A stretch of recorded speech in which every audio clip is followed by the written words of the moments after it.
Live on Facebook, YouTube, and Instagram.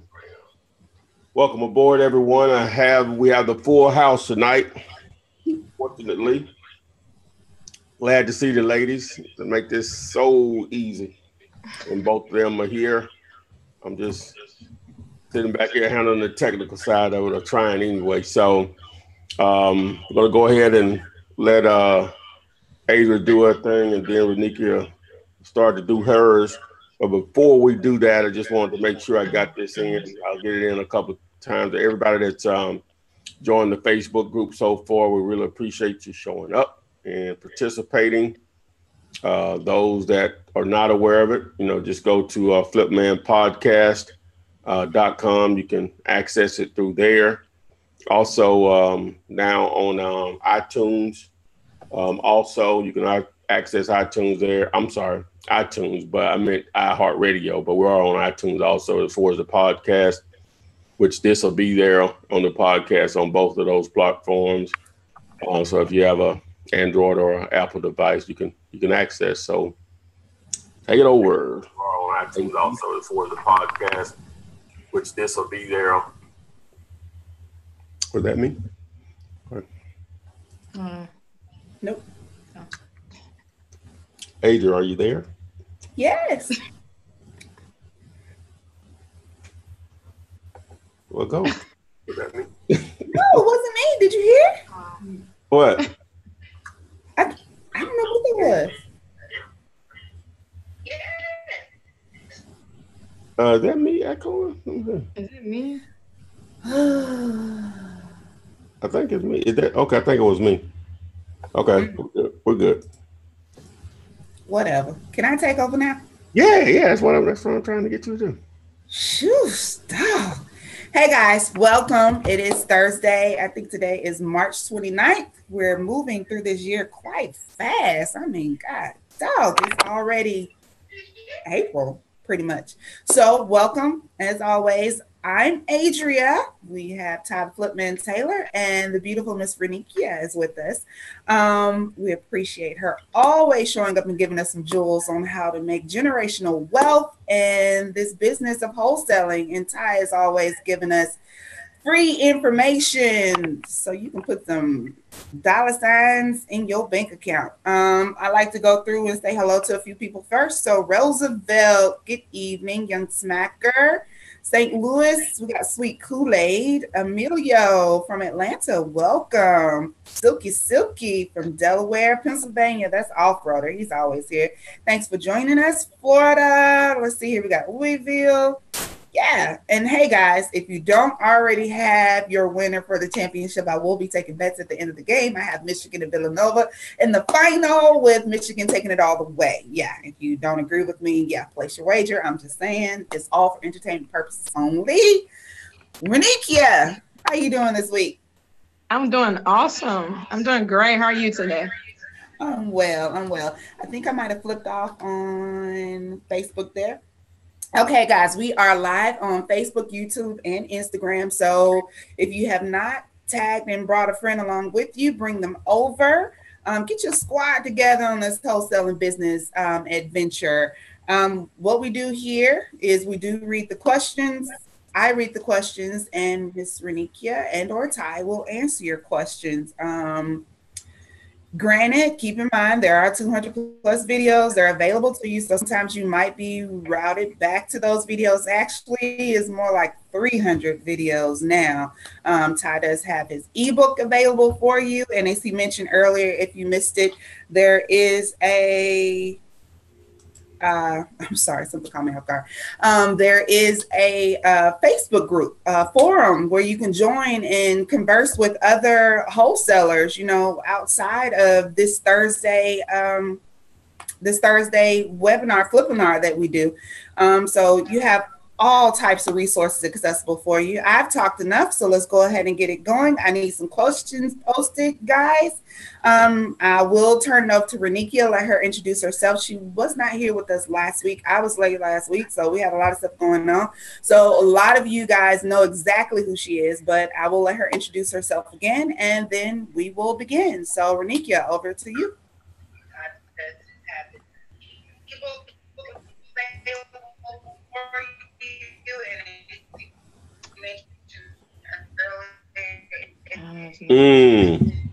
What happened? I think she's out. I think her internet may have went out. Renika, you can hear us? So, what do you say? No, she turned over to you just to introduce yourself. Okay, absolutely. Hey, you guys, I'm super excited. I love being on this show each and every week because it's truly about building financial wealth, generational wealth, and becoming financially free. And I just truly believe in the asset class of real estate. So just a little background about myself. I've been in the game over 15 years almost, I guess, studying it for the first 5 years and really getting out there the last 10 years. Been studying this real estate game since I was 17 years old. So that really changed my understanding of how money works, how investing works, how to really use our money to really become financially free. And, you know, the true route to becoming financially free. So I'm super excited on sharing my experiences and the education I have learned over time with you all. All right. I missed some people on Facebook. Hey, Eric, always see you there. And I'm here, Eric. You don't see me? And Jimmy says, hello, Renikia and others. Wow. Was it like that? Okay. Okay. So we're just going to jump right into this thing. And hello, Lakeisha. That's a friend of mine. Very good friend of mine. Okay. First question on Facebook from Jante Golson. He says, I put up 100 signs, no calls. Am I doing something wrong? What was the question? He said he put up 100 signs and he hasn't gotten any calls. Is he doing something wrong? Not necessarily. I think we get this question every week. It's really a consistent factor. You know, I mean, regardless of someone call your signs, you know, the first 100 or first 1,000, how bad do you want it? So you have to continue to be consistent, but then you have to ask yourself, are I placing my signs in a visible location?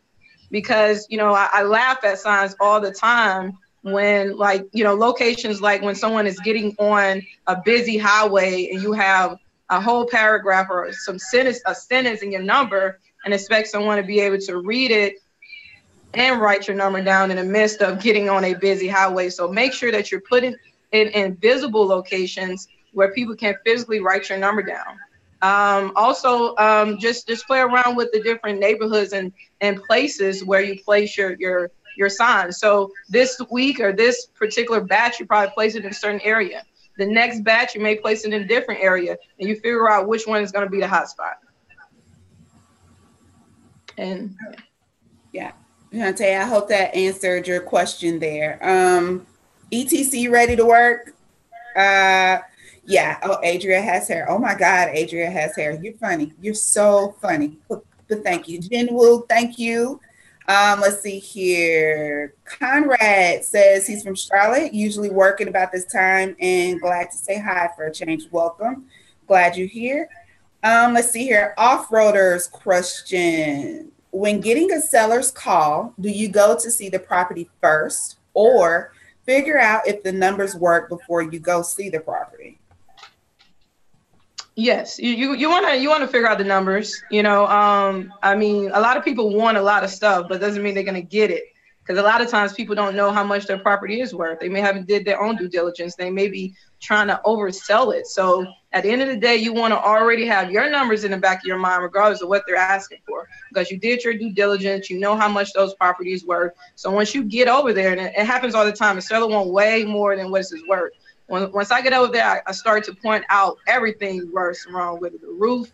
You know, you just start pointing out things and let them know that I know you want this, but there's a lot of repairs and renovation that is needed, and that's just not something I can provide you. So at least know your numbers and still go out and see it, because you never know that you can probably negotiate them down to a price that you want them to be.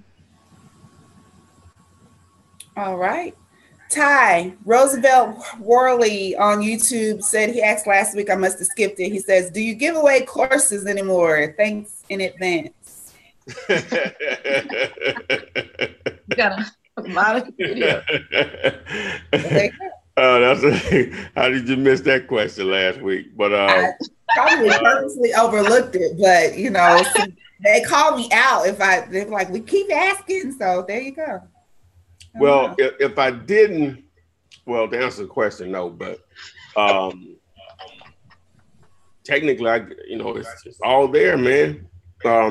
If I didn't have, let me just say this, if I didn't have people that reach out to me all the time that I've never even talked to before, and just sending me pictures or checks, just saying thank you for the information, blah, blah, blah, whatever, then I would have to revisit giving out the courses. Now, when I first started doing the Flippinars, I was giving out course, but that was more just to, get interest or whatever. I'm transparent about how I roll or whatever. So to answer your question, the course is already out there, man. You just have it's just a puzzle.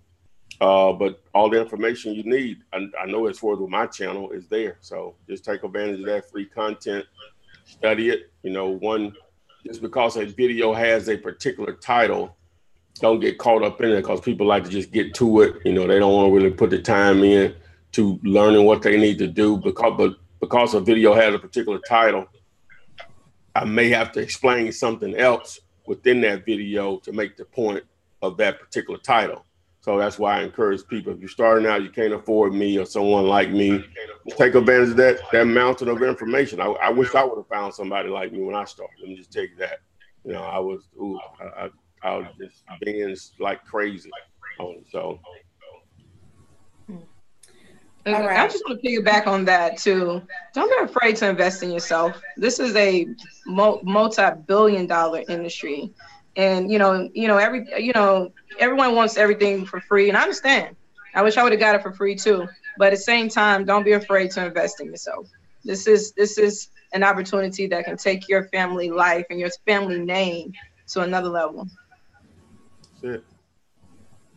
All right, guys. There you have it. On Facebook, Chris Charles has a question. Ty, are you still posting the questions from Facebook? Yeah. Yeah.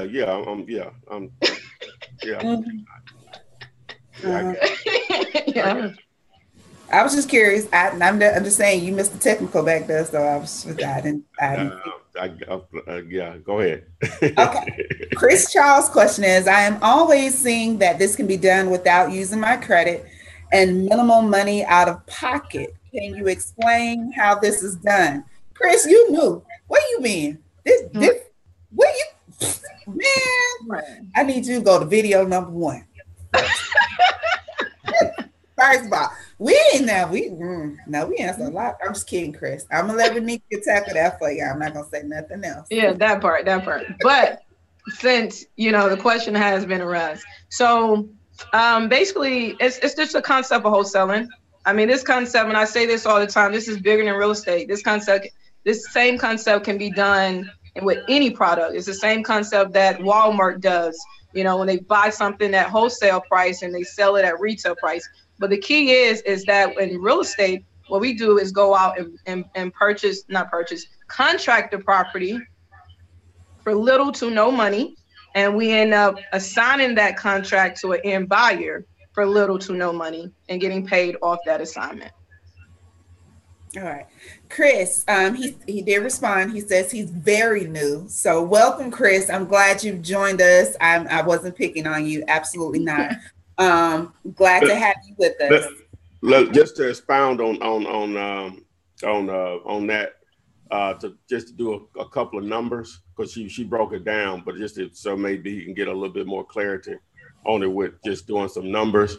Understand that all real estate transactions start with a contract. Whether it's a $10,000 property or a $100 million property, they're going to start with a purchase and sales agreement. All right, now that doesn't give you ownership. It just starts the process of purchasing the property and going through whatever due diligence, if needed, agreed between you and the seller. All right, now once you have that document in hand, you have some controlling interest within that property for the time frame that you and the seller agreed upon that you will close on it. So assuming you had a property on the contract for $50,000, all right, and you advertise that property, we'll just say at $75,000. It may be worth 125 fixed up, just to give you some numbers. So an investor, you may have many investors that step to you saying, hey, they're interested in the property, but one shows, hey, I'm ready. Will you take 67 for it? All right. So now you have a contract with your seller for 50,000 and you have a contract with your buyer for 67,000. So now what you'll actually set up a closing. That's with a title company and or an attorney, depending on what state you're in. Some of them you can do both, like here in Alabama. Then some you can only do one or the other. But so once you close on the property, the actual buyers, they call end buyers, will actually fund the entire deal. So they'll bring the $67,000 to the closing table, and in most cases, the actual closing cost. So the seller would get their $50,000, and you would get the difference between the $67,000 and the $50,000, which is $17,000. So when we say there's no money down, it doesn't take your credit. What that really means is that your cash or your credit wasn't used to actually purchase the property. Now, you may have to spend a little money to generate leads, but some people can do it without doing it. They just do a lot of cold calling for sale by owners, some landlords or whatever. So literally you could do it without spending any money. It's just going to be harder, and you're going to have to be really gator just to pound the phone out like that without doing any marketing. The marketing makes it a little easy. Marketing and advertising make it a little easier in the sense that you're just generating leads and just simply just let the numbers take over. So that's what it means, that you don't have to use your cash or credit for the actual transaction itself, but because the cash buyer, the investor, is the one that's going to fund the deal. That makes sense to y'all? Absolutely. Perfect. Yes. I mean, and in layman's terms, as simple as it could be. Yeah. Chris. And you're basically just selling a contract. You're tying up a piece of real estate and selling that contract. That's as straight as I can give it to you. Yeah, and hopefully that helps a lot of people. We might have quite a few viewers here that really don't understand the initial concept of wholesaling. So I hope you all got that. That's essentially what we're doing here, guys. That's as simple as it gets. Thanks, Ty. He says thank you. Continue with the question from Facebook. Eric, our movie quote guru, has a question. He wants to know, how soon should I follow up on a potential customer if they said they would call me back the same day but didn't? The same day. The same day. I'm mad. Call them back. Let them know you're hungry. I mean, consistency and dedication beats everything, because you'll wait a whole day and somebody else have called, not a property under contract. So you call them, harass them if you have to. Let them know that you're serious. You want it. Yeah, you want them to tell you no. And they say, stop calling me. Right. You know what I'm saying? If they still like you having trouble reaching them or whatever, you want to be reasonable. Now, don't get me wrong, but you want them to say, stop calling me, or they give you a price that doesn't work, same thing or whatever. But as you said, you want the consistency and follow up, and just everything. Right. All right. On YouTube, Mr. Business says he tried to find out the ARV for a trailer on the lot, but only 2 were sold in that area. How can I figure out to know if it's a good deal? So first of all, we always tell people trailers are a whole different type of ball game, because that's like a car. So I guess start there for him. And how would he find the ARV for the trailer? I mean, you just, and some projects are so special where you can almost go back to when the last one was sold in the area to kind of get an idea of how much it is. Well, also, no, you'll finish. I'm sorry. Yeah. You can piggyback. Also, on mobile homes, you have to think of them as automobiles. Now, some markets like South Florida, parts of Florida, or parts of Southern California, they'll have a lot more value. But that's normally because of the land that it's sitting on also and it's coming with it. So whenever you're evaluating a mobile home, these are the things you have to consider. Now, it's just like a car. So the day you buy a mobile home, it starts to decrease in value. It's not like a house or whatever. So the easy way to get a number on a mobile home, you have to take these things into consideration. All right, you want to know who the manufacturer is because that matters. The manufacturer, who built it, who makes it. The year is the year is built, the size, which is the square footage. You want to know, does it have to be moved or not? Does the land come with it, or is it on a lot and there's a monthly payment as far as lot rent? So all of those are factored in, because just to move a mobile home, depending on the size, that could be $6-7 grand, 10 grand, just depending on where you are. That goes into real cost when you're negotiating it, whatever. So all of those things. So now to try to get a value, this is what I recommend people do. Contact some of the mobile home dealers in the area that actually sell new and used mobile homes and see what they would pay for it. Once you get all that information, the manufacturer, the year it was built, the size of the mobile home, and ask them what would they pay for it. And then you backdoor it, because they're going to ask you those same questions, and then obviously the condition of it matters. Now, trying to wholesale one is going to be difficult because mobile homes are just like cars. The owner can have title in hand, so there's no closing going on. If you create a bill of sale, whoever comes with the cash is theirs. There's no closing. You see, unless there's some land involved. But if it's just a mobile home, it's hard to wholesale those in the sense because the seller and the buyer, and it's just hard because you don't. It's just like you're trying to wholesale a car. Just think of it in that way, or whatever, because they got title in hand. So whoever walks up to them and both of them sign the back of the title, like you will with a car, it's theirs now, or whatever. So it's a little tricky, or whatever. So. All right. There you are. I hope that helps a lot of guys out with dealing with trailers. I know you probably get those calls a little bit more often and think you want to jump on those, but just keep in mind of what you're really dealing with. Oliver on YouTube says, so I'm trying to start this wholesaling business, and I've been trying to cold call pre-foreclosures and foreclosures, but can't find sellers, only trustees and attorneys that can't give info. What do I do? I don't think I got the question. Oliver says that he's been trying to cold call pre-foreclosures and foreclosures, but he's not actually talking to the sellers, only trustees and attorneys that can't give any information. He wants to know, what does he do in regards to that?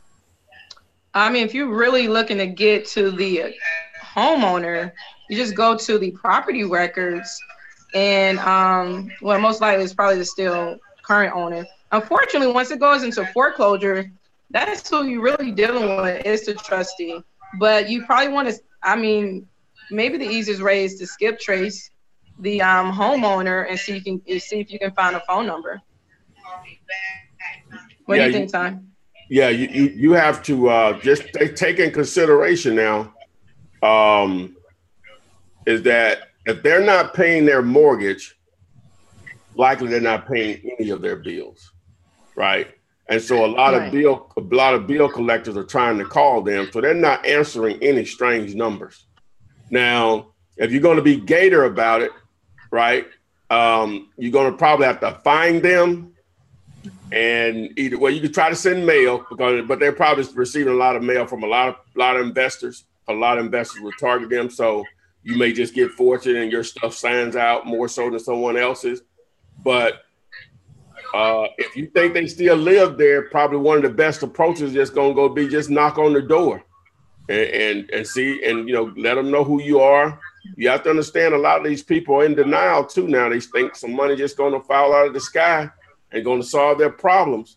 And that's why a lot of houses end up in foreclosure that should never end up in foreclosure, because you got investors out there that love to take them off the hand, but people just be in denial. So I'm not telling you don't do it. I'm just telling you how difficult it is and what to expect, because obviously people do short sales all the time and deal with, homeowners. And you have people that are really good at finding them and convincing them to, hey, this is your only solution or whatever. So I'm just letting you know it's difficult. Just that part of just getting them to want to sell to you. That doesn't even include once you get them to want to sell to you, then you got to go through the short sale process with the actual lender. So, and you must double close a short sale. You cannot assign a short sale or foreclosure or any bank-owned property. You cannot assign it. You have to double close it and bring transactional funding. But I would definitely say I have a investor partner who have built their entire business off of what you just stated, which is basically going and knocking on the doors of these homeowners, because this is a pre-foreclosure, they most likely still stay in their home. Yep. So you want to go in there and just knock on the door and let them know that, hey, you found their information on the pre-foreclosure list and you want to help them.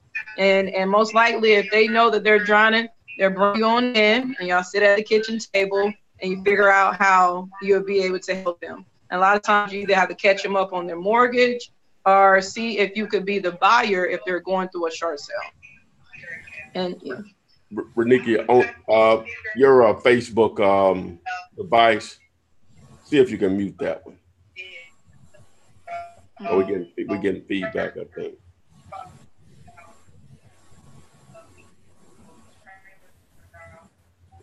Okay. Yeah. Go ahead. Okay. Let's see here. Mike has a question. Mike Alicia, you normally on YouTube. You probably on both of them. Look at you, Mike. Y'all double. Oh, y'all double. What they're doing is they're posting their questions on YouTube and Facebook. I'm like, I know I'm not crazy. Y'all slick. Y'all gonna make sure I ask the question. You don't get this question today, he's saying. Right, I'm gonna ask this question. Okay. If there is an old mortgage that has been paid off but still appears on the title, what is the process of clearing it? And that means it's probably clouded. I never heard of an old mortgage that's paid off that's still on the title. But that's probably more of an attorney job. So once you go through the attorney responsibility is to clear that title. Actually, I'm going through one of those right now on the deal. Really? That's the only thing holding it up. What it is when the title company or the attorney, when they got the title back, they contacted me and said, well, there's an unpaid mortgage here, which, the seller told me it was paid off, and I believed him. So I let him know about it. So he sent over a payoff from like 1972 on it. And they said, no, it's from 1990. So when I made him aware of it, he was like, oh, okay, I know what happened is that we got an equity line off of that house. And when we bought our new house, they tied it all into one loan or whatever. But obviously the bank didn't release the lien on the second house, on the absentee house. And so he just called the lender and they were like, yeah, we'll send over a letter. Well, we hadn't gotten it yet. Hopefully he'd get it over there by tomorrow. But so they're going to send over a letter. So the bank, they didn't do their part. It happened. You got humans involved. So, it happens or whatever. I've had that happen another time also, but, it's so rare, but it happens. They're going to clear the title for you and let you know exactly what you need to do to clear that. Yeah. All right. So Mike, there you go. Got an example right there from Ty himself. Let's see here. PJ wants to know, and this is from Facebook, PJ Holloway, should you always have a contractor and a professional appraisal person when doing your inspection of the house? Unless you're doing a fix and flip and you're investing in the project, I would recommend that. But if you're doing a wholesale deal, you want to know your numbers. I mean, if you can't walk through a project or a property and kind of guesstimate the repairs so you could assign it, strategically, then maybe starting off, you do need a contractor to come in and help you run those numbers. But a contractor most likely would not come out if you just need to run some numbers. They most likely going to take time out for people who really trying to do fix and flips.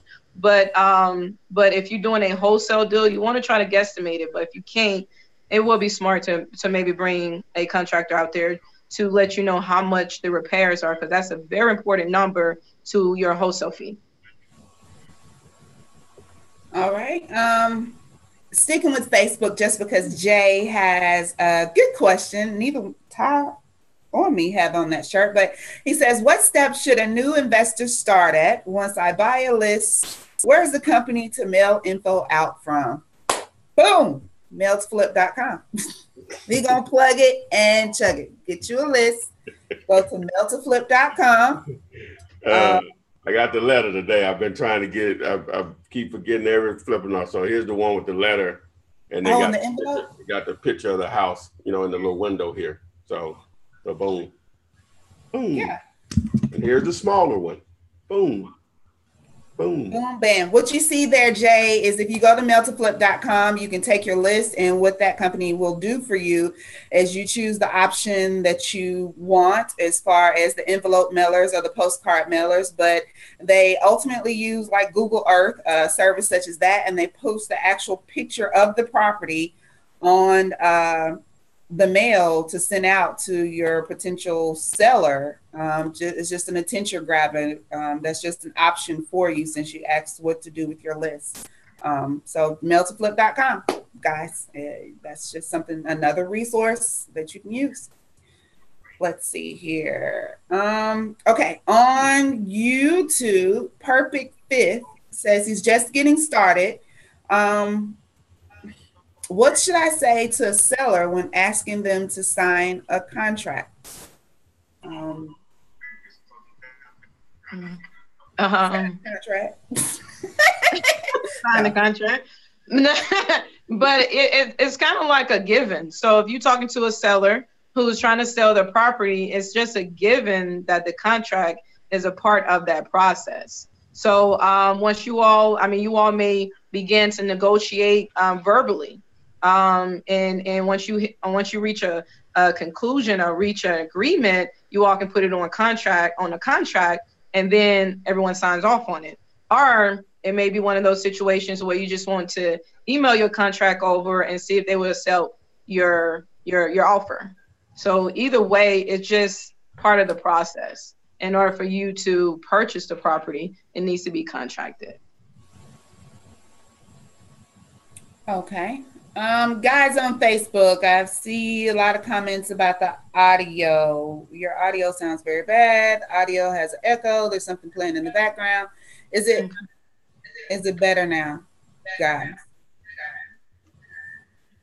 I think it's some here on the Be Live service that we're using or whatever. I adjust mine. Because I can't post the comments here either, so. But we apologize. We're sorry, guys. YouTube is fine. YouTube is always fine. So I don't know, guys. Some of you may prefer using Facebook, and I get that. But YouTube, we typically never have a problem with that. Veronica Brotnick says it's better now. Thanks, Veronica, for letting me know. Good. Okay. Let's see. On YouTube, Xavier has a question. Actually, that's not a question, Xavier. He was stating maybe that newbies should stay away from pre-closures because if you can't sell the deal for any reason, you could leave the seller in dire straits in no time to find another buyer. Nothing's guaranteed. I mean, you're only attempting to help. You didn't make any promises, Don't make promises. You're only trying to give them an out for something that was already going downhill in the first place. So, but I guess he could be right. If you don't know what you're doing, stay away from it because you could potentially put them in a little bit more complicated. Yeah. A lot of moving parts.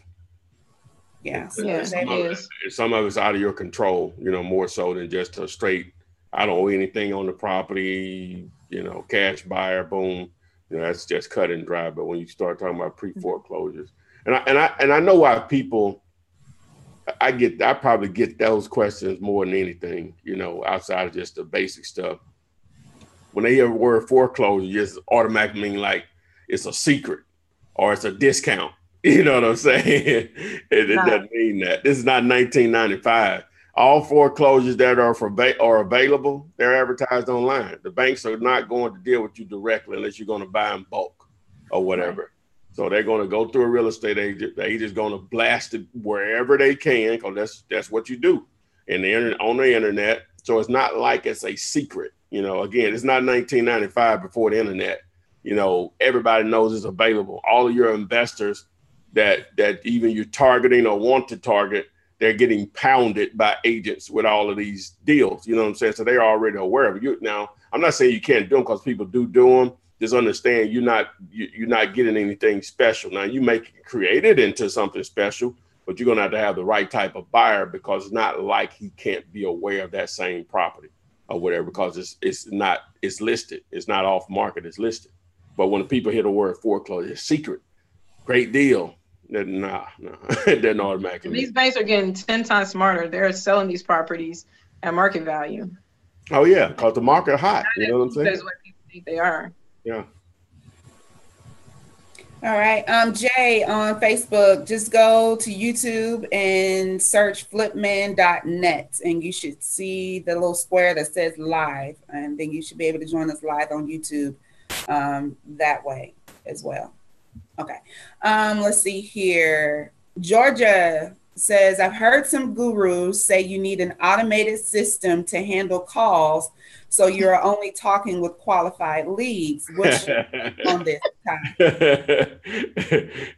Since I started dibbing and dabbing that realm, and Renee can back me up. The reason they do that at seminars because they want you to think it's easy. It's that simple. They want you to be sitting on the beach, and all you do is just look at your cell phone and a text message. I just got a wire for $17,000. It don't work like that. You want to have as much organization and cookie cutter approach as possible, step.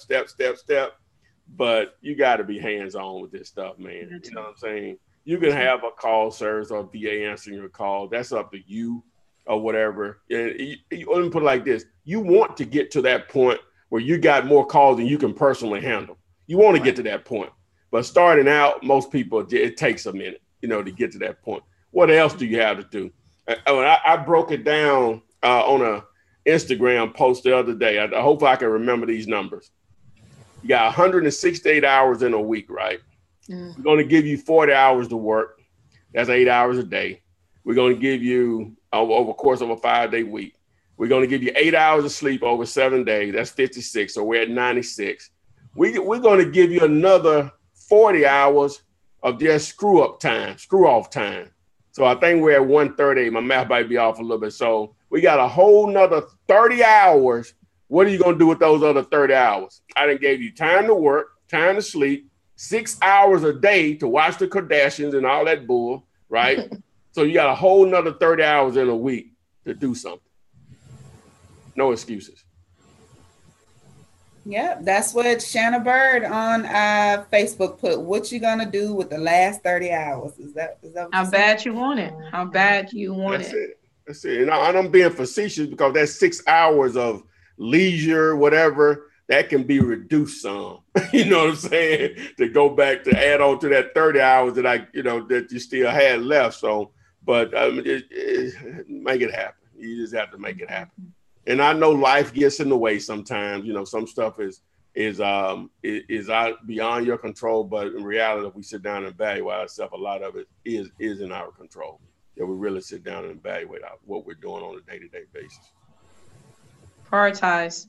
You put 5 to 10 years in this business, you'll probably be in a place you never have to work another day in your life. So you want to retire in 10 years or you want to retire in 40 with the way the economy is pushing us with these 9-to-5s. Choices. You're right. She's right. Hi, Mike Lowry. I see you on there. Welcome. Let's see here. And Ty, we'll talk about that later. Guys, he tried to slick throw me on the bus, and I heard it. I heard you. I'm listening. to y'all. He ain't talking to y'all. He talking to me. He talking to me. That's okay. 30 hours, huh? What you doing at 30 hours? Yes, I see what you did there. I see what you did. Okay. You got to own some things you got control over. Okay. Mm-hmm. That's funny. That text message from yesterday said the exact same thing. Okay. We're just gonna keep going. Oh, this is what it was. It was 40 hours work week. 56 hours of sleep, 42 hours of family, TV, Instagram, Facebook, etc. That's 138 hours. It's 168, so that leaves 30 hours. What are you going to do with those other 30? Yeah. I heard this. I came up with that part of it. This other part of this post I put out there said, if you don't have money, you probably have time to learn how to make money. Ooh. Oh, message. Look at all that. Knowledge. Message. Y'all better listen. Pass the collection plate. Okay. Hey, now that's the all hustle right there, baby. Oh boy. Motivation and pay me. Pay me. Jermaine on YouTube. Oh, well, it's Jordan says, if there's a mortgage on the house, do you aim your offer around that? Or do you still want to use the formula? Well, that mortgage has to be paid off, so you're gonna have to include it at some point. So what's the answer to that? I mean, if the mortgage is more than what you're willing to pay for, it's not a deal. So it really depends on the value of the property. You don't want to overpay. I don't care if they're giving away something. You don't want to overpay for something that is worth more. And another thing, a lender would never allow the seller to sell the property unless that mortgage is paid off. So you must include it into the deal. Yep. The numbers just simply work. I like to try to think before I got into real estate, would some stuff just be clear as a bell to me? I don't know if it would, because I've been doing this so long. I don't know what I knew before and what I didn't know. But if they owe a mortgage, the balance has to be less than the price that you need to make the deal work. It's that simple.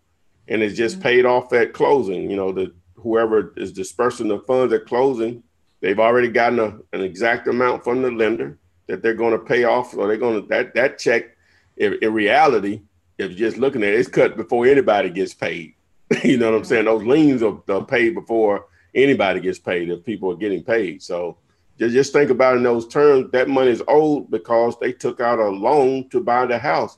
So they have to be paid. But as far as raw numbers for you, it just simply has to be less than the price that you need to make the deal work. Or the seller bring money to the closing table, which I'm experiencing that in a deal right now, which is unbelievable, but it happens, but it's rare. Right. That's motivating. And another thing is, if the property, right. And if the property is upside down, meaning that the mortgage is higher than the value of the property, then consider the seller doing a short sale maybe. And you can purchase it from the short sale number instead of the full price. All right. Xavier buys houses for cash on YouTube says, do you recommend putting signs up at about 10 to 12 feet in the air using PVC 5-foot hammer or zip ties on street signs, or perhaps both? I'm in Vegas and they like to rip them down. Okay. Ty. I like to have my son, both. I'm always going to side on the thing of doing something. You know what I'm saying? But if you're asking me my preference, I like for them to be eye level to when people are sitting in traffic, instead of, way up or whatever. And, so I'm going to go with the cable ties. That's my thing, cable ties or whatever, or zip ties, round stop signs, do not enter signs, wrong way signs, yield signs, whatever. It just gives you a lot of flexibility, which I didn't come up with that. I copycatted a guy here locally. I was like, man, that's brilliant. Why I ain't been doing this? 10 years in the game, and it took me that long to figure that out or whatever. So, but something is better than now. One Saturday, not too long ago, probably about a year and a half ago, may not have been that long, and I was just out. What I going to put out some signs? Am I just going to look at a house or something? And I saw this guy. He was taking signs down. That's the first time I've ever seen that. As long as I've been doing, that's the first time I've just seen just a regular person take signs down, because that's part of who takes signs down, just regular people. And matter of fact, I got another story just happened 3 days ago. This guy, for you people that are using the what they call the staple, the one that nail them up high or whatever, he had his own deal that he created himself with PVC pipe, and he had a thing where to scoop and just scoop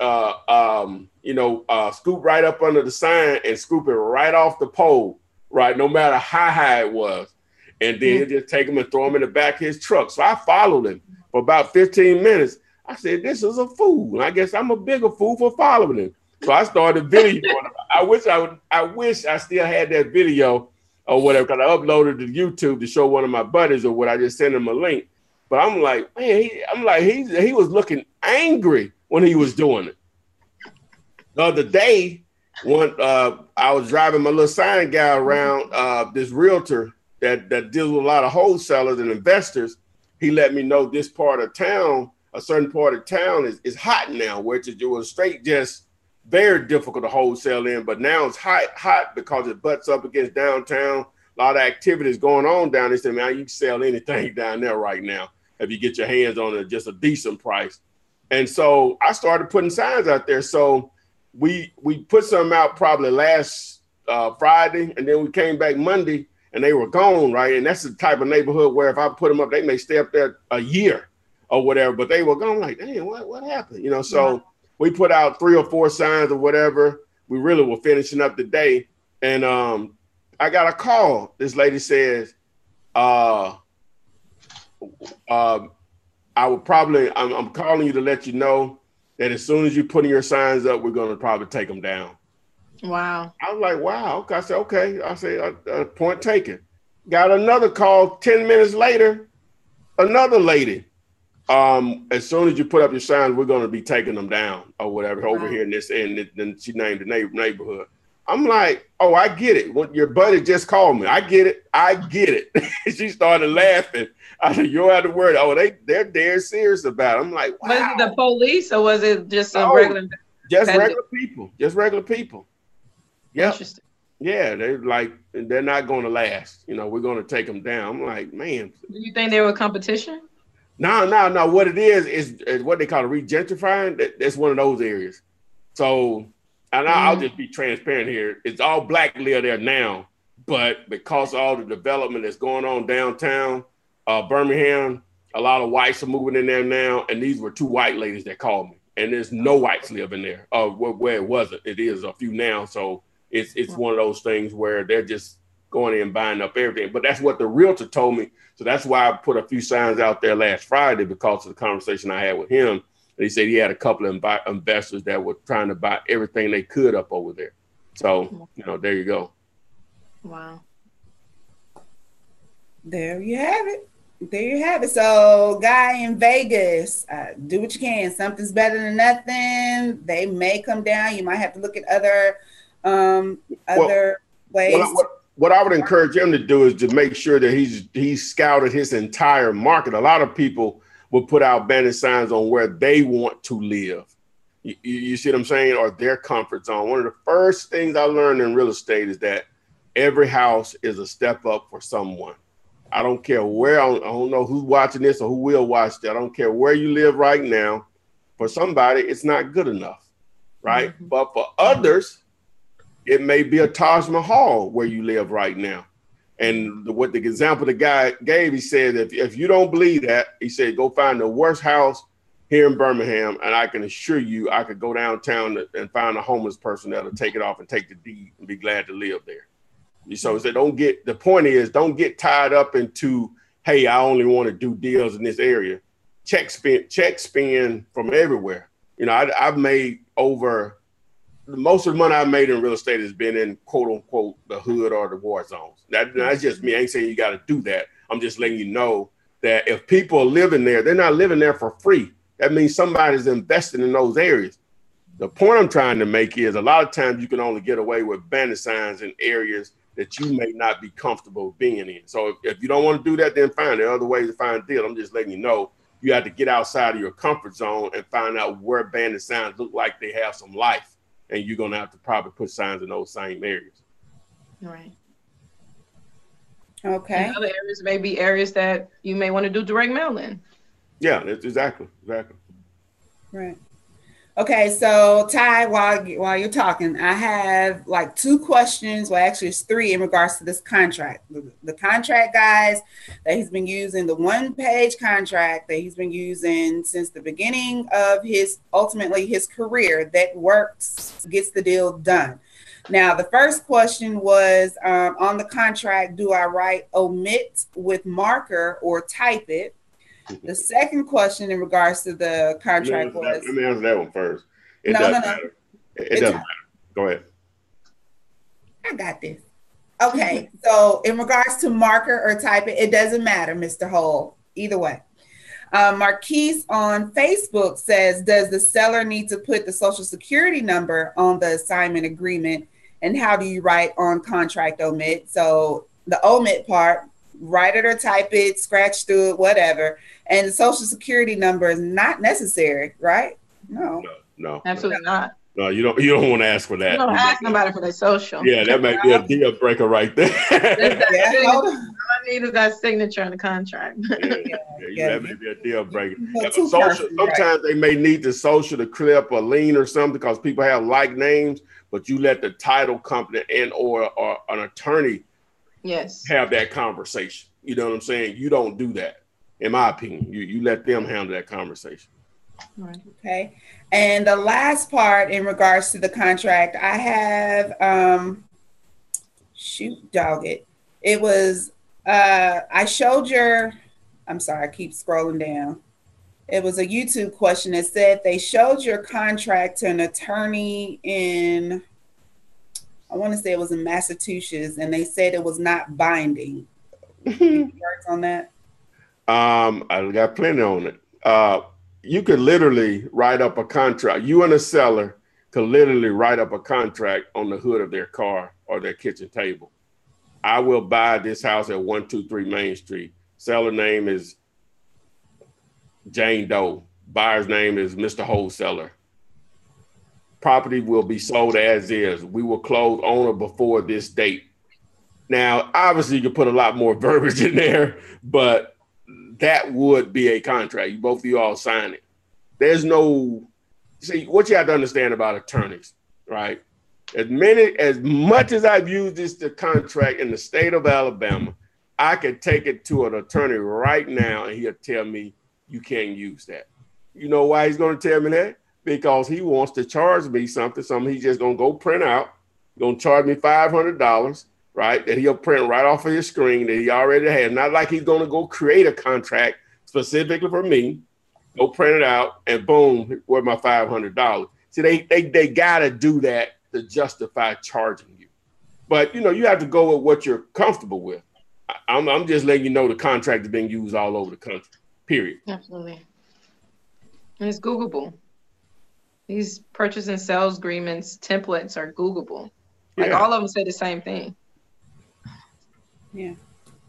Okay. So I just wanted to tag those questions in regards to that contract that you do make available free to anyone that needs it to use it. It is binding, guys. I mean, shoot, it's not that complicated. It doesn't have to be. No. Okay. Keep it simple. Yep. Keep it simple. Kiss it. Yeah. Let's see here. Ginger. Hey, Ginger. I don't think I saw you earlier on Facebook. Ginger on Facebook wants to know, I was told you need to create an LLC for each property you put under contract. Is this true? Not necessarily. I mean, if you're doing fix and flips where you're really going to take the property and take possession of the property to fix and flip it, then I would recommend for you to do a different LLC per property, only because it's just asset protection. If something happened on one, if you have like 2 or 3 properties under one LLC, something happened on one property, they sue the LLC, they could pretty much take everything under that LLC. So it's for asset protection. But if you're just wholesaling, no, not at all. Okay. Flipping back to the contract really quick. We said no to the social. We said you can use the marker. We said that it's binding. What about asking for an ID to make sure that the right person is signing the contract? Keep it simple. Keep it simple. Yeah. It's that all of that's going to come out. They obviously don't want to waste your time, but all of that's going to come out in the wash. It just is. They can't sell something they don't own. That's why you have title companies and attorneys involved. They can't sell something they own. Let me put it like this: you have to have a lot of different. You have to have crooks at every level of that deal in order for them to sell something that they don't own. But you're not letting the seller control anything. It's just like somebody told me, asked me a question. The seller said they wanted their money up front. Oh yeah. I said, we all do. But if they're talking like that, then you have to just be clear with it doesn't work like that. Because some people don't know, but some people, they may have some serious desperation going on. That could be a good thing sometimes, but sometimes you have no chance of closing with them because they may do some scrupulous stuff. They may try to have a contract with you and two other people. You know what I'm saying? Because they may really need some money bad. So that could work in your favor. You just got to go case by case on that. So, but asking for ID up front, it's not. No. And if they're using an LLC, that's public records. You can go to the Secretary of State, pull up their LLC, see if they are the owner of that LLC, if they had, signage rights, or whatever the case may be. So that, and also if that's the real homeowner, that name should be on the property records as well. Mm-hmm. So. Okay. Shayna Bird on Facebook wants to know, what if they are behind in taxes? How do you go about it? The house has been sitting for 3 years, but that's what we say, minus any taxes or liens. So that's going to come out again at the closing table. It still doesn't matter. Still on your numbers, whether your numbers work. Want to, and also if they're behind on the taxes, is a possibility that the property already been sold on the county steps as a foreclosure. Tax liens, or someone had bought the tax liens. So, and I ran into this situation about 3 or 4 years ago. I was doing a short sale for a client, and we got to the closing table, and we realized that he no longer owned the property. And someone had already purchased the tax lien, so he couldn't sell his property, although he still had a mortgage on the property. I just want to, and another thing I want to share with you all is that when someone buys the tax liens, it automatically disassociate the mortgage with the property. So even though that homeowner still had the mortgage in his name, he no longer owned the property anymore. So make sure you check the tax records and see if that homeowner still owns it, or if someone had purchased the tax liens on the county steps, especially if he's 3 years behind. And he may not know that he no longer owns it. Okay. Guys, just gonna stop right now to do a little house cleaning. We actually, believe it or not, we started semi on time. Woo! Hey, doing some new things coming into April. Okay, but we're gonna take this moment to make sure you're aware of all the resources available to you free of charge, and some with minimal payments, some with bigger payments by none other than Title Flipman Taylor. First and foremost, the videos, almost 300 plus videos are available to you on YouTube. Watch and learn this wholesaling business. I mean, just pick you one, dive in, start watching, watch 1 or 2 a day. That 30 hours that we're continuously talking about, that you're doing nothing with every week. Utilize it. Watch a video or 2. I know this week you're gonna be watching the games this weekend. Few Easter eggs, huh? You got a lot of services going on in church, and all that. And if you like me, playing Fortnite, but still, go ahead and watch a video or 2. You will appreciate it, huh? What's a Fortnite? I don't want to talk about it. It's a game. It's a game I play with BJ, my 12-year-old son. Yeah. Technically, okay. Anyway, I'm talking about Fortnite, like they say on the Game of Thrones. That's what I'm saying. How long is that? A fortnight? Yeah. I think it's the night in a fortnight, the next night. But no, this is a game. Okay. No. I'm sorry. No. Plug Renika stuff too. Go ahead. I'm getting there. Okay. We have Miss Renikia, who is here.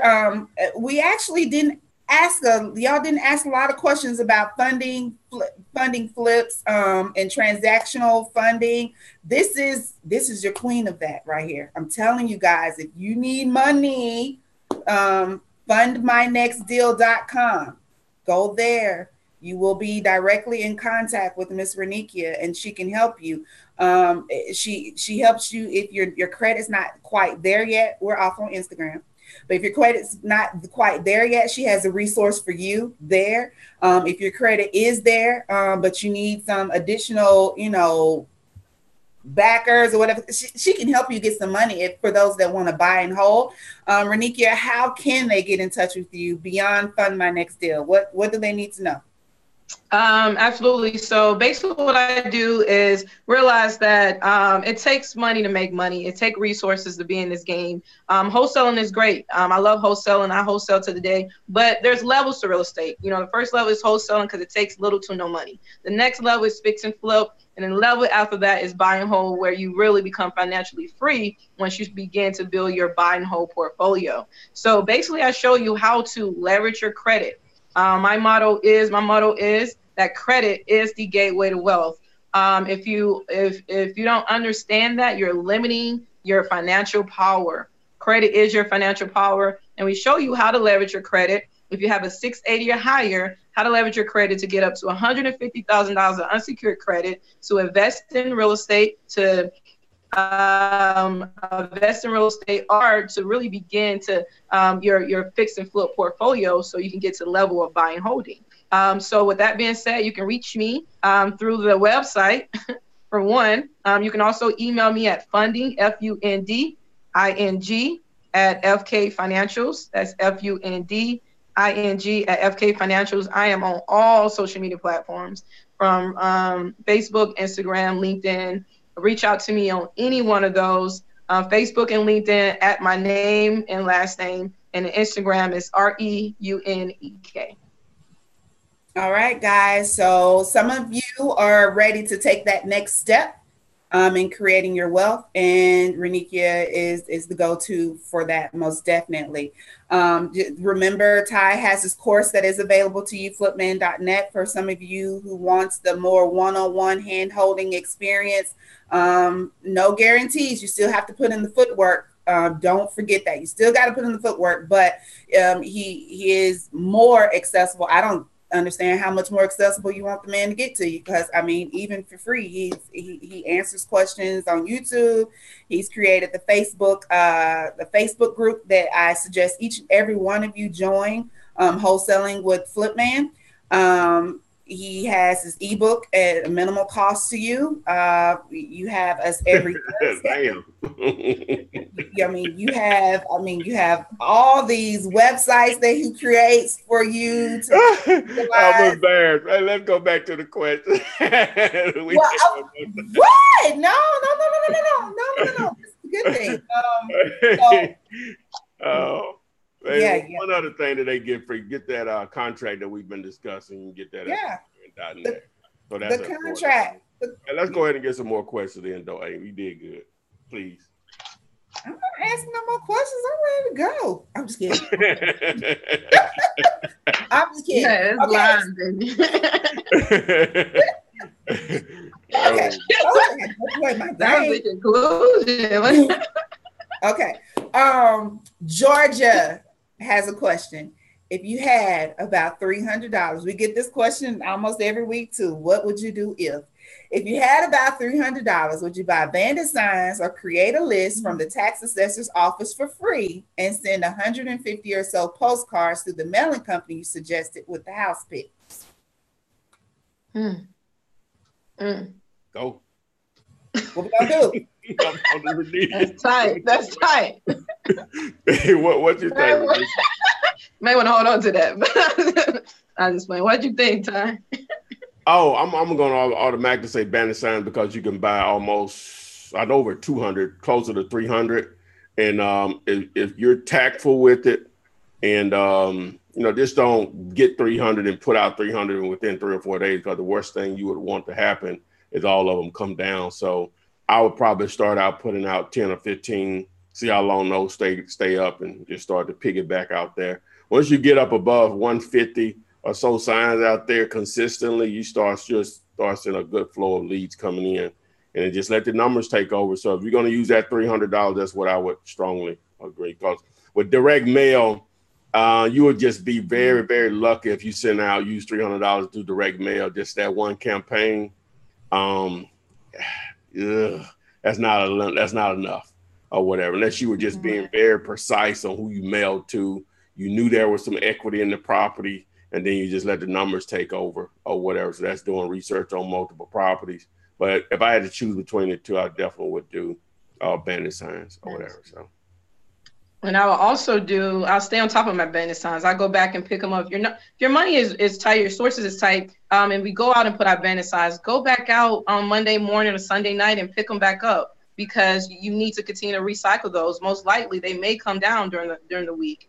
On top of that, if I had $300 to start my business, I would personally probably reverse wholesale. I would go out and find an investor that's looking for a particular property. And then I would go and strategically put my Bandit signs in those areas where my investors are looking for. So it's not like a hit and miss. Someone may call a sign, but I don't have anyone to sell it to. So I probably reverse wholesale. So I'm a little bit more strategic on where I'm putting my signs and the end result of what I'm trying to accomplish. And if anyone don't know what reverse wholesaling is, it's reverse wholesaling. So basically what reverse wholesaling is I go out and find an investor. I would go out and find an investor and see what type of properties he's looking for. Be looking for a four-sided brick, 3-bedroom, 2-bath in a certain zip code. Then I'm gonna go into that zip code and look for 3-bedroom, 2-bath, 4-sided brick homes. So, and if he's a real buyer, if you bring him exactly what he's looking for, he should buy. All right, there you have it. Speaking on the postcard, Speak to Inspire says she put her address on the postcard she mailed out. Is that a problem? She's kind of nervous about that. You mean like your actual physical address where you live? Yeah, I think she did. I guess at the end of the day, whatever. I wouldn't have done that, because there's too many options out there. You can get a UPS store mailbox, or you could have just used a P.O. box. But I think they actually give you an address now at the post office. I don't recommend a P.O. box. If you did a UPS store address, it's an actual address. You know what I'm saying? So it's maybe like 123 Main Street, Suite 104, or whatever, and then whatever city. So, but again, I'm going to always side on the side of action. And you just didn't know. So, boom. Right. Yeah. Okay. Ashley from Kansas City says, hello, everyone. I wanted to know how to get an ARV on a car wash. The property tax shows no values, few for the last few years. I talked to the owner and I know what he is asking. How would you handle that? I guess that would be a business though, right? Just a vacant lot. That sounds like just a vacant. If it's right. I mean, it's kind of like finding the value of a commercial property, and it's multiple ways of finding the value of commercial property. If it's income producing, you can find it through the NOI, the net operating income of that property, and back it in as a cap rate. So when you sell in the property, you can sell it with the cap rate as well. So it's like multiple ways on evaluating it. You can call a commercial broker and ask them if they can provide you with comps for this particular property, and maybe put a fee in there if they willing to help you with that as well. But it's really evaluating a commercial property. And there's multiple ways to evaluate a commercial property. If it's vacant, then you're really evaluating just a piece of land. that could potentially be a car wash. But you want to look as far back as possible as you can and see if something sold 2 years ago and how much that it really sold for. If it's occupied, then you want to evaluate it from the income that is coming from the property. Okay. Dan Roma wants to know, Ty, do you do subject twos? How is that different from your original contracts? Well, I think I've only, well, I know I have only one. This is not my thing. As far as the actual contract, you understand the purchase and sales agreement is just on to initiate whatever you're going to do. And you just put those additional addendums. If you've already negotiated terms, you can just add that as an addendum to whatever contract or so. But the contract, the purchase and sales agreement, just to initiate whatever you're about to do. So. Okay. Brandon says, dream big. I have 2 properties under contract and one is commercial, starting in December. This stuff works, y'all. Just keep moving, stay positive, and keep God first. Way to go, Brandon. Love to hear the motivational stories about how it's working for you guys. I mean, it works. No tricks, no gimmicks. Follow the instructions, read how to do it. It's simple. PJ Holloway on Facebook. I agree. He says, let's take a moment to acknowledge these beautiful Black women, Renikia and Adria. Hands up. Yes. Out here motivating. Way to go, PJ. Well, why you read that? Thank you, PJ. Thank you, PJ. Because I get to read the questions and comments, and I chose that. Thank you very much. Thank you, PJ. Right. Stop being a hater. They see your dome, too. They ain't saying nothing about me. They said Ty offers a free 1-page contract. Boom. That's the best I can do. Huh? No. There's another one. Ty is a blessing. There we go. Where is it that I'm cute? Well, that's what I'm talking about. Somebody's a female, obviously. That's what I'm interested in. Who thinks I'm cute? Hold on, let me log into my other type it up real quick. I'm gonna put it on there. It's time to end this. We getting too silly. Go ahead. What couple more and we get out of here. Okay, let's see here. Tesha says, please don't get me for this question. We are to look for the ARV of the property, but most of the properties aren't at its top value. Wouldn't that affect the ARV?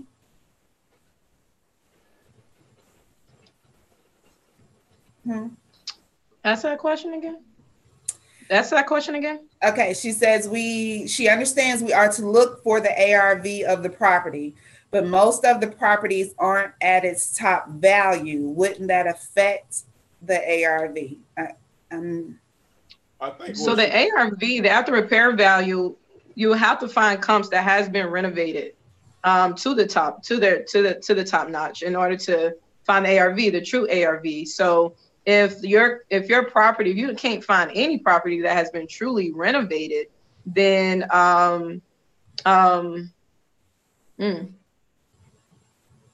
may consider getting an appraisal. What do you think, Tom? I mean, I can always find properties that has been truly renovated. So, I mean, you may go out more months, or maybe go out 6 months, maybe go out 2 miles or a mile, things of that nature, or increase your ratio of increase your area where you're looking at until you find one. I was gonna say the same thing. You just got to increase the range on it. If it's not a lot of activity, that's one thing in itself, or whatever. As far as when I say activity, meaning sales, so that's going to limit you on what a true value is. So, like you said, you're just going to have to extend your range. But that's what an appraiser is going to do. He's going to extend out. He's going to extend the time. Meaning like 6 months, 12 months. He may even go up to a year and a half. Just depends on that area and that market. And then he's going to extend the range. Now, normally they like to stay within a mile radius, but he'll extend out. Okay. Let's see here. Rounding out, just because we've asked a lot of questions, this is going to be our final question time. There's a video on this. I know there is, but I think it was Mr. Ritchie wants to know, I'm trying to understand how to fill out this agreement. Yeah, I have many videos on that. I actually have one in the older Flippinar format where I actually go through the seller contract and the buyer's contract at the same time.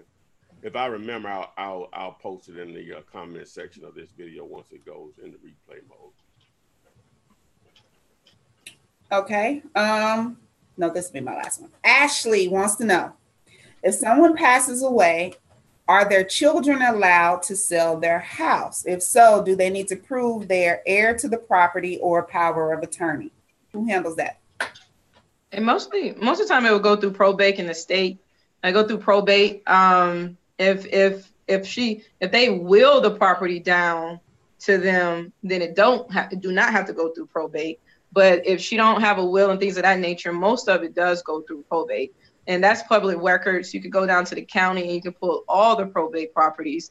And that's actually like a lead in a different way of finding sellers. It takes a little while because you got to kind of massage the back of the families. It's multiple people that got to approve it. But I know people that have really built their wholesaling business off of probate properties. Okay. Just because it's specifically for you, Renikia. Repeating my question, does the guest speaker's company still offer an 18-month interest-free business loan? Absolutely. So the $150,000 unsecured credit is a very creative program. As you know, that a hard money lender will give you the money to purchase the property and money to rehab it. Or you may just need cash to go out there and invest into your wholesale business, or whatever the case may be. So it comes at 0% interest for up to the first 18 months. So our focus is to how many properties can I flip and how many wholesale deals can I do in an 18-month period. Since it's like someone just giving you up to $150,000 and not charging you any interest on it. So you want to take full advantage of that first 18 months. No financials is required, no bank statements, tax returns, collateralized assets, income verification is required to qualify. It's strictly if you have a 680 or higher. And if you don't, of course, we have the service to get you in qualifying position. So we have the credit boosting service as well, because as you all know, credit is the gateway to wealth, and you want to use it if you want to get to the next level. All right. Well, guys, we'll round off and end this week's Flippinar with Ty the Flipman Taylor, Miss Renikia Williams, and myself, Adria. We most definitely appreciate all of you joining us this week, and make sure you join us next week. In addition to requesting to join the Facebook group Wholesaling with the Flipman. We have pretty much covered a lot of ground today. Your questions are always wonderful. Keep in mind this video will be available on YouTube shortly after we close out. And any additional questions, Ty typically goes into the comments and answers those questions or posts a linking video to get your questions answered. So if there's nothing else to be said, we will be saying good night. Happy Easter to those who believe, and make sure you watch the final games. I'm going for Michigan. Who you got, Ty? I'm just watching. I really don't care. I'm just trying to close some real estate deals. So that's why you ain't got no comments on here, Ty. You ain't. Renikia is going for the bag. All right, guys. All right, guys. So go get you a check, get Gator, go wholesale, bring us back some good flip stories next week. We will see you next week. And as always, thanks for being here. And we will see you on the flip side. Bye, guys.